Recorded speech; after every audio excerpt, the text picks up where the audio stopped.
বিশ্বমঞ্চে মধ্যপ্রাচ্যের ফুটবলকে যারা জনপ্রিয় করেছেন তাদের মধ্যে অন্যতম ক্রিশ্চিয়ানো রোনালদো। 2022 সালের ডিসেম্বরে সৌদি আরবের ক্লাব আল নাসেরে যোগ দেন তিনি। সৌদি আরবের ক্লাবে যোগ দেওয়ার আগে ম্যানচেস্টার ইউনাইটেড, রিয়াল মাদ্রিদ ও জুভেন্টাসের মতো ক্লাবের হয়ে খেলেন CR7। আর তাকে অনুসরণ করে করিম বেনজেমা, নেইমার, সাদিও মানের মতো তারকারা সৌদি প্রিমিয়ার লিগে নাম লিখিয়েছেন।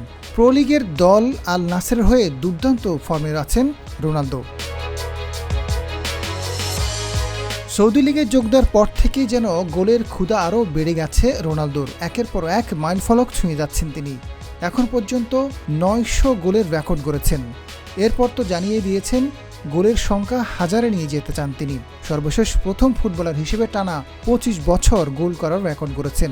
নতুন বছরে আল নাসের হয়ে প্রথম ম্যাচে মাঠে নেমেই গোলের এই রেকর্ড সৃষ্টি করেছেন। আসছে ফেব্রুয়ারিতে 40 বছরে পা দেবেন এই মহাতারকা। তার আগেই বড় এক সুখবর পেলেন ফুটবল সুপারস্টার। নতুন আরও এক মৌসুমের জন্য আল নাসেরে থেকে যাচ্ছেন তিনি। নতুন চুক্তিটা শতাব্দীর সেরা চুক্তি হতে যাচ্ছে তার জন্য। এবার আল নাসেরের মালিকানা হিসেবেও দেখা যাবে পর্তুগিজ তারকাকে।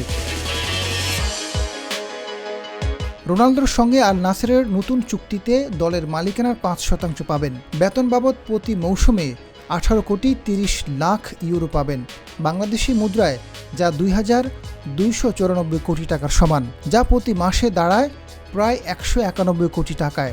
সপ্তাহে প্রায় 44 কোটি, দিনে প্রায় 6 কোটি 30 লাখ, ঘন্টায় প্রায় 26 লাখ, আর মিনিটে প্রায় 43,000 এবং সেকেন্ডে প্রায় 716 টাকা আয় করবেন। ক্লাবের প্রতি রোনালদোর নিবেদন দেখেই এই সিদ্ধান্ত নেয় আল নাসের।